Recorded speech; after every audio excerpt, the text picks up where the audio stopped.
Hi, welcome to my podcast, Becoming a Cut Flower Grower. I'm your host, Lydia, and I'm here to share my year of growing and selling cut flowers. I'll be giving you the lowdown on everything I'm doing and sharing all the highs and lows, the good times and the inevitable disasters, all in real time. Join me on my cut flower journey, starting right now.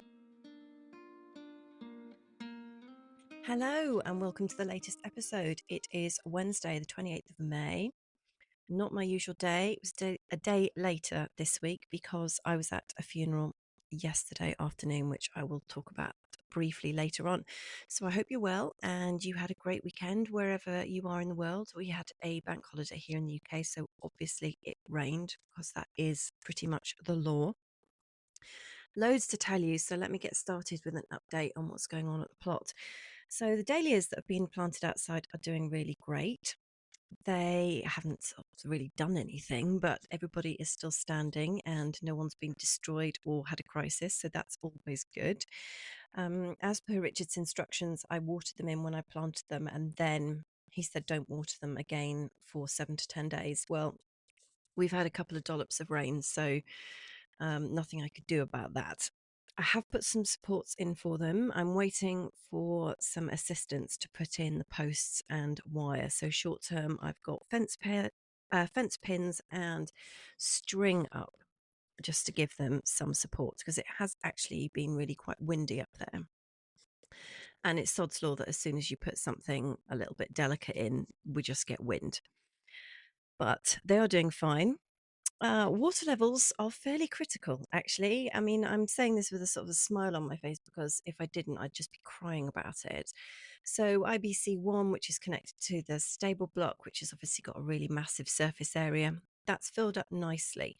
But the other two, which feed off the IBC1 and also the roof of the old duck house, pretty much nothing has happened with those two whatsoever, which is pretty terrifying.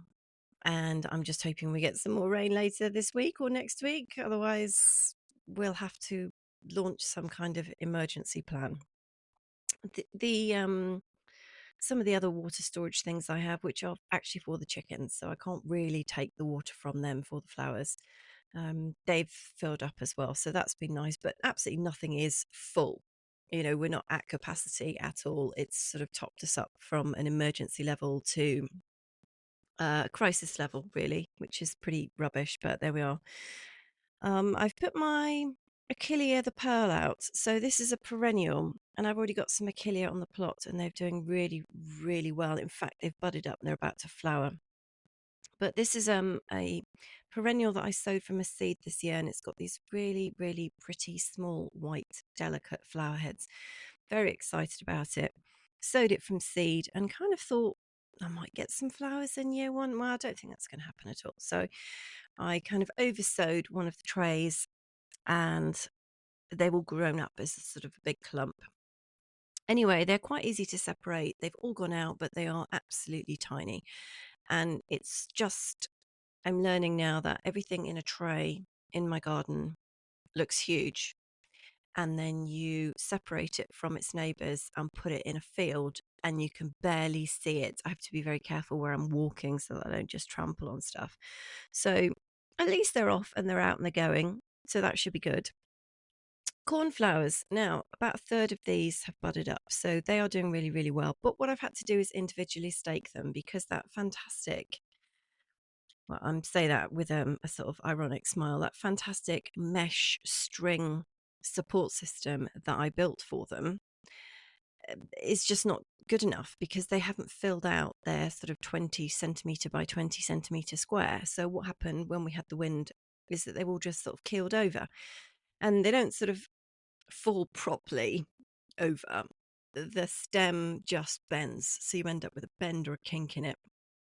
And I remember this from the cornflowers last year. If they bend in any direction for about 5 seconds, that's it. They're permanently stuck like that. So I thought, I'm not taking any chances. So all of those canes that I told you about in a previous episode that I had chopped up in order to support the dahlias, and then I couldn't get the canes in the ground because it was too chalky. Well, they've all been repurposed now to support the cornflowers. But I have so many cornflowers that I'm just trying to think of another way around it because I've got another 100 to go out. And that means chopping up an awful lot of canes. So I'm just wondering about revising the string mesh situation so that I don't have to go crazy with canes. The leucanthemum superbum blew over flat on its side, and that must have been down for a whole day. And I wasn't on site, so I didn't spot it. And by the time I got there in the evening, that had started to grow slightly upwards. So I've picked it up and staked it up and tied it up with string, but all the heads are pointing in a different direction and they're not showing any sign of righting themselves. So that's very frustrating. And that will end up being sold as some kind of whimsical look rather than the dead straight stems, which I was aiming for dead straight because I know everything will veer off a little bit. The blackfly have been an enormous problem, and I have had to go out and remove them all by hand with a very, very small brush from a dustpan and brush set. And they've been up there for over a week, and I thought, well, leave them. They will indicate to the predators that there is a meal to be had, but absolutely nothing's happened. And I thought, I can't just leave them like this. Don't have enough water to wash them off.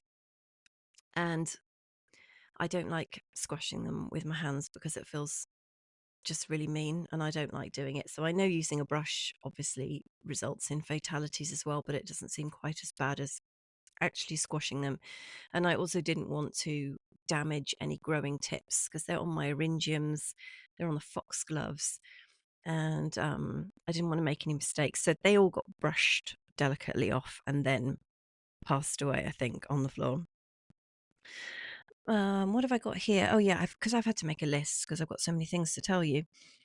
Um, I've got, yeah, so 20 dahlias. No, I've got way more than that. I've got 5 rows of 10 already. So there's 50 already gone out there. And that's it. Oh yes, the dahlia cuttings are doing fine inside. They're still inside with me. I think actually it's too windy to even put them outside. So that's fine. I went to do a tally of how many things I've still got to plant out in terms of seedlings, and it's pretty epic. Sorry, excuse me, I'm just refueling. So I've got 151 zinnias still to go out, 49 status, 17 didiscus, 16 craspedia, that's the little golf balls on sticks, 31 cosmos, 17 calendula, 32 stocks, over 100 cornflowers, 57 pink nigellas, and an unknown number of blue nigellas because they just, every time I turn my back, I find another tray of those. And 15 more scabious, and also an amaranthus are too numerous to count, and the helichrysum are too numerous to count because they all went in trays, and there's trays everywhere. So still absolutely masses to do. I'm going to mulch the dahlias with bark in the next fortnight after we've had as much rain as possible to trap the moisture in. I think, because of the spacings of them, so they're exactly 2 foot apart, and it just looks like it is a horrible expanse of bare soil.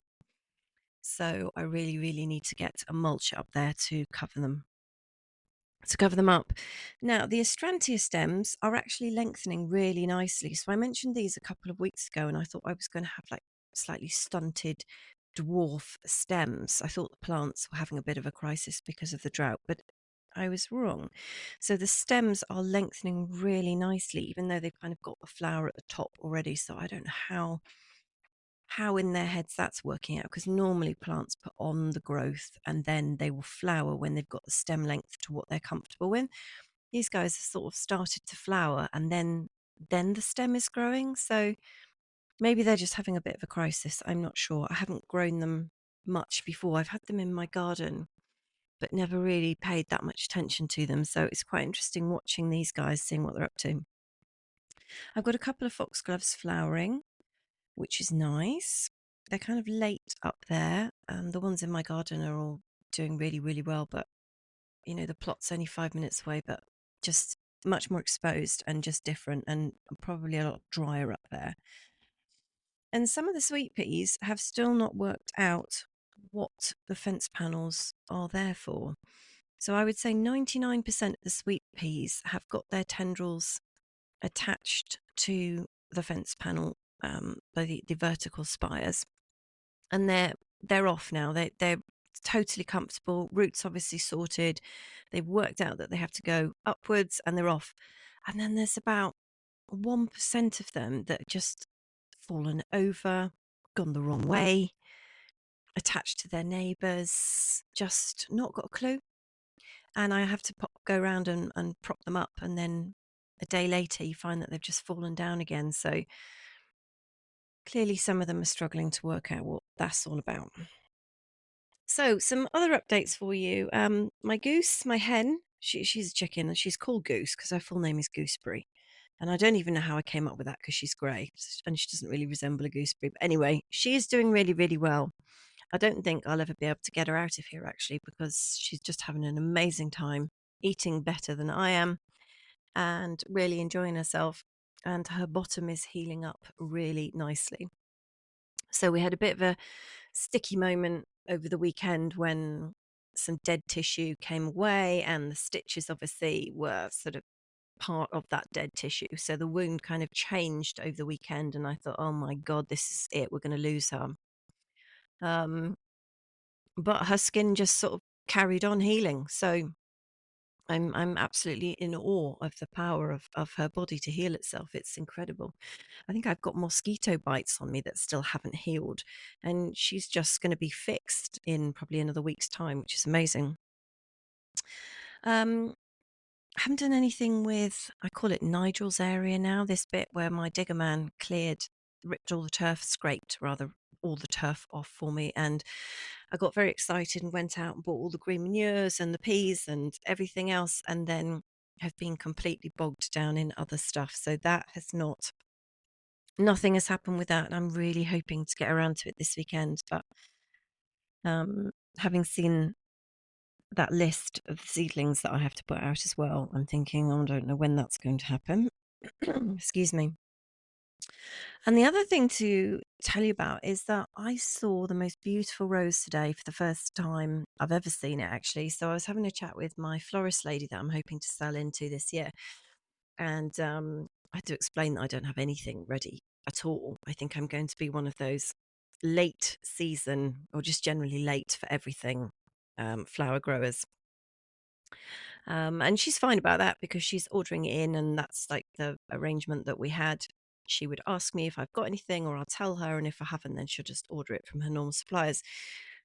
So I went to have a chat with her in her studio, and it is like the most incredible studio you can imagine. If you're a flower person, there's just all these buckets of the most stunning, beautiful, gorgeous, long stemmed cut flowers. Honestly, I could have stayed in there for hours just staring at them all. Anyway, she had a bucket by the door with a dozen stems in. And she mentioned they were David Austin. And I said, oh, they're not Juliet, are they? And she said, yeah, they're Juliet. And I'd just been reading all about Juliet because it's like a really, really famous rose. Apparently, it was the most expensive rose ever produced. It cost £3 million to create this rose. And it is part of the David Austin weddings and events flowers that you can purchase. So they do not, David Austin don't sell the shrub. Like you cannot buy it. They've produced it and they grow it, and then they will sell the cut flowers to florists. But normal people, the likes of you and I, are not permitted to purchase this shrub. So yeah, we would never be able to grow it and sell it into florists. And it is an absolutely exquisite rose, and I can see why people would have it at their weddings. It's gorgeous. It's sort of apricot color. Do look it up. It's called Juliet, and it's really, really very, very beautiful.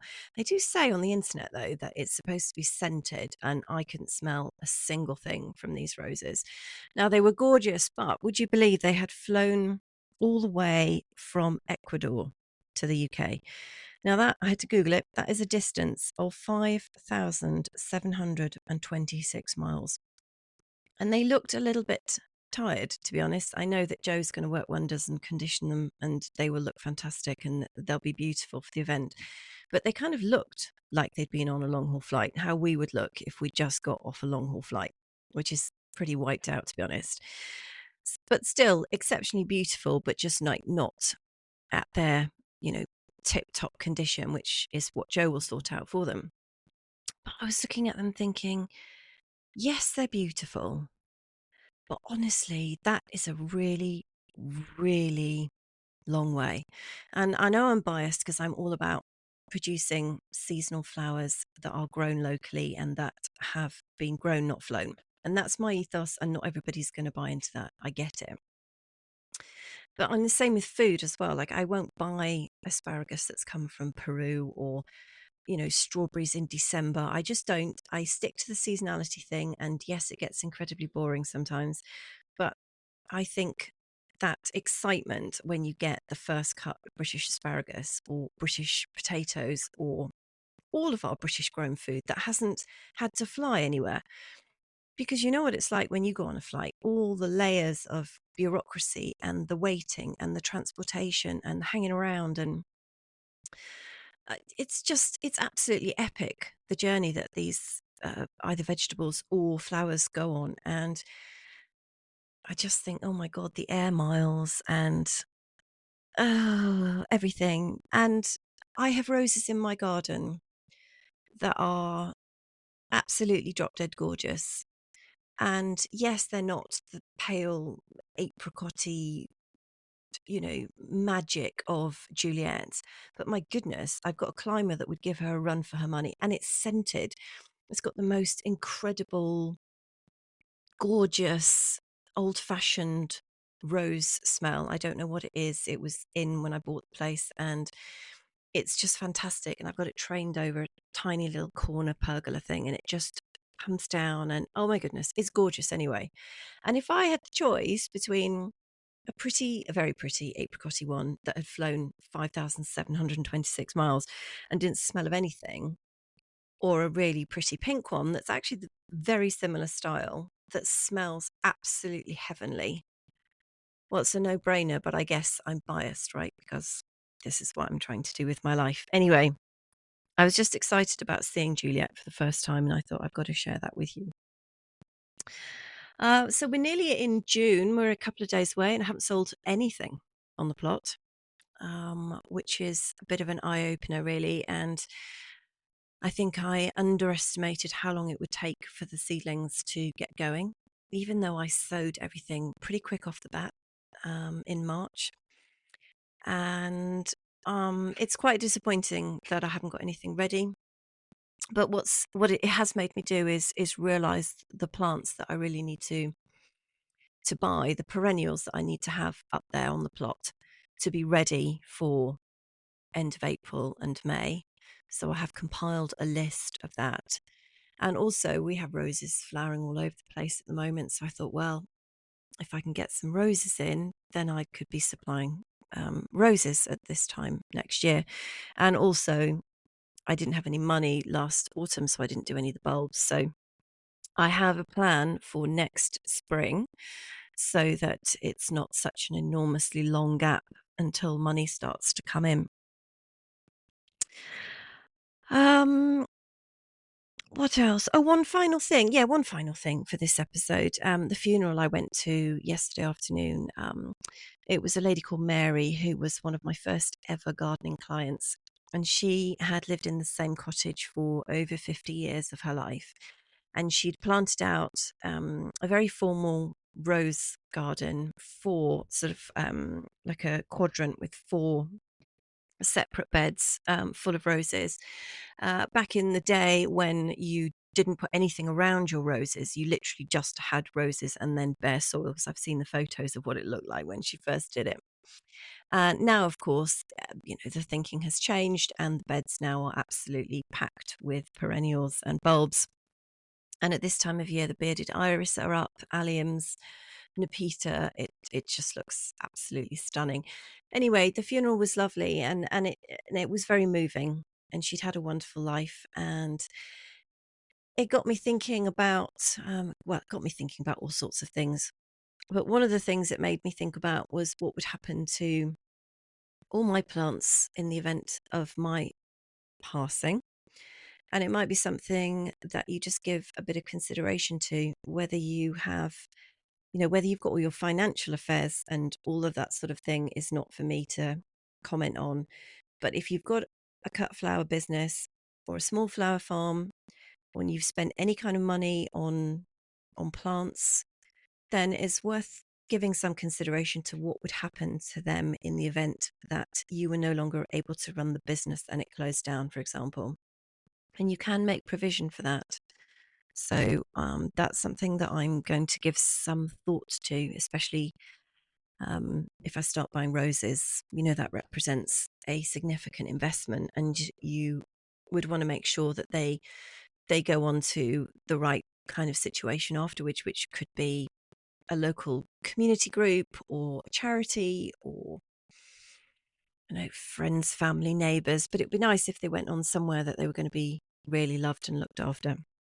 So something to think about. And the funeral flowers yesterday were really gorgeous as well, and all seasonal. And I don't know how local they were, but they were certainly seasonal and very beautiful. And it was a really lovely service. So on that note, a cheerful, joyful note, because it was a joyful event, a real celebration. There was nothing sad about it at all. And she had a very long and fulfilling and wonderful life. And I think that's what we can all hope for. So I will be back on, where are we now? Friday, which is going to be here in about 2 seconds, with another update of what I've been doing on Thursday and Friday. And hopefully I will have got a lot more in the ground. And I'll have some exciting news for you. So until then, have a wonderful rest of the week. And I hope your growing is going really well. And I'll catch you soon.